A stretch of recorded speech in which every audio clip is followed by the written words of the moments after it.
found out together at the doctor that she came in doing the happy dance. You're pregnant. It's been a few years we've been trying to have a child, and we're very excited. At 7 months, they induced labor because she was no longer growing, and I was very sick. So it was time to have her come visit. And I'm sure everybody feels this way, but I've never seen anything more beautiful than my child. Just absolutely gorgeous. 3 pounds, 10 ounces. The hearing tests they did the very last day before we were supposed to leave, and couldn't get that machine to work for nothing. So we go back to the hospital. By golly, that machine still wasn't working. Nothing. So the following week, I could hear the sounds they were putting in her ears. I said, okay, we have alive and breathing, everything else is gravy, just tell me how bad. And she said, in layman's term, she's deaf. When the School for the Deaf told me that she did not have enough hearing to learn how to talk, I left that meeting bawling like a baby. You go talk to Grandpa? Uh-huh. You talk to Grandpa? That same day, we saw the ENT doctor who said, it may not be as bad as you might think. Technology's coming. Let's see what we can do to stimulate. I had to choose if I wanted her to speak. Signing, she can learn later. Spoken language, had to start then. Didn't want her to not be part of the deaf world. I just wanted my daughter to be able to do whatever she chose to do with her life. Sara with her new hearing aid. It's not just one visit to the audiologist, get a set of hearing aids and it's done. It doesn't work like that. It's a constant adjustments, constant making sure that you've got good ear molds. It's an early intervention program, home therapy. There's cochlear implants. It's constantly making sure that she's hearing the best she can hear. It's expensive, and we were struggling.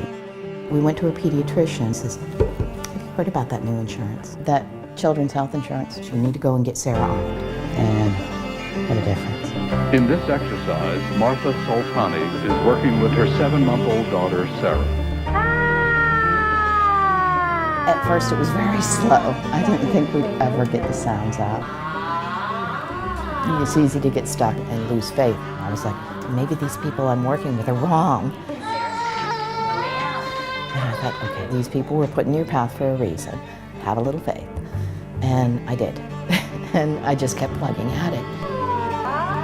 When she first said, Mama, it came out Bubba. But you know, when you get that one word, that is a reward. That one word, that's all you need as a mother, even if it came out as Bubba. And then when Bubba turned into Mama, it was a beautiful day. It was a beautiful day. So what's this?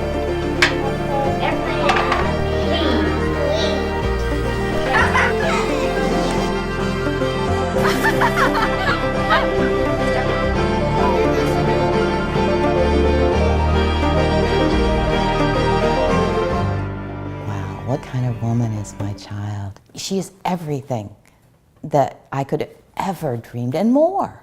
She truly is. She is. I never dreamed we would have this much. I always thought, you know, maybe she'll need help with this, maybe she'll need help. She does it on her own. She is independent. She knows what she wants to do in her life. She's focused and smart and hardworking, and every attribute you could want in your child, she is. I can't be prouder. I really can't. I've had people tell me that I would never be able to get good grades. I'd never be able to be normal. I would never be able to have a lot of friends. Something that I've continually like a mountain I've climbed over my entire life. She's able to communicate with both signing deaf people and oral deaf people. It's just not something that's holding me back. When did you first hear about it? Well, I had no idea. My mother told me, and she said, oh, actually Hillary Clinton had a lot to do with this. I was sitting in front of the TV. I'm watching the convention. So I went to work for the Children's Defense Fund. And it said that she did work on the Children's Defense Fund for children with disabilities to be able to attend public school. And that she'd done work on Helped create the the Children's Health Insurance Program Children's Health that Insurance. covers 8 million kids in our country. Really? Didn't know that. I was like, okay, so why are you making a big deal out of this? And she's like, well, that's how we could get you hearing aids. It's also how we could afford my first implant. That actually made a huge difference in my life, because if I didn't get those hearing aids at such an early age. And without the right of a child to go with a disability to go to a public school, I would not be able to communicate the way I do. she wouldn't be where she is. We couldn't have done it. So it's true. I sweat the details of policy because it's not just a detail if it's your kid, if it's your family. It's a big deal. And it should be a big deal to your president, too. You sit there and you're like, all this brouhaha is just brouhaha. She's done the work that I believe in, that's important, especially to our children. And I see no reason why she wouldn't continue to do that work. What I want to say to Hillary is thank you. You made a difference in my child's life, and I couldn't ask for more.